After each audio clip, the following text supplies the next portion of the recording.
धोरोमसा बर'नो दिनै 3.5 लाख फैसा हरदों आरो बेखौनो जों बिथांनि न'आव फैनानै बिथांनि आंगो बिमा आरो बिफानो जों 3.5 लाख फैसाखौ होफैबाय।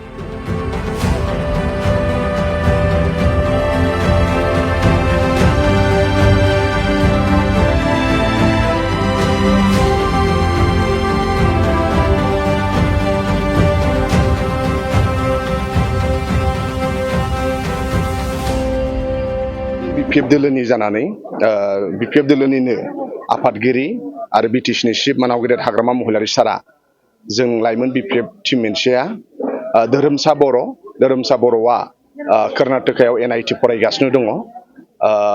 मोननै सेमिस्टार थांखांबाय, 4 बोसोर कर्स, नाथाय 1 बोसोर थांखांबाय, 3 बोसोर दंबावो।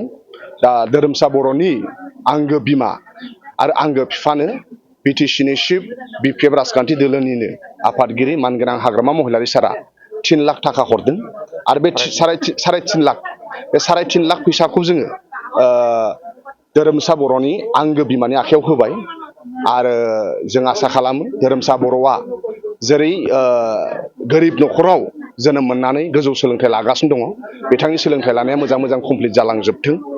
बे 3 बोसोर दंबावो धोरोमसाना, बे 3 बोसोरनि कर्सखौ हिसाब खालामनानै बिपिएफ दोलोनि आफादगिरि बिटिसिनि चिफ मानगोनां हाग्रामा महिलारि सारा 3.5 लाख फैसा हरदों आरो बे 3.5 लाखखौनो धोरोमसा बर'नि आंगो बिमा आरो आंगो बिफानो जों लाइमोन बिपिएफआ होनो फैदों।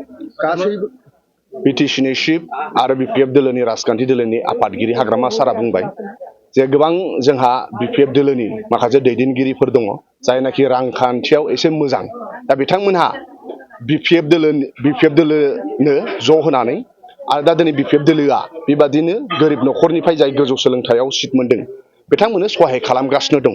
जों बेखौ बिपिएफ दोलोनिफ्राय खांनानै मानाव गेदेर हाग्रामा महिलारि सारा हरदों।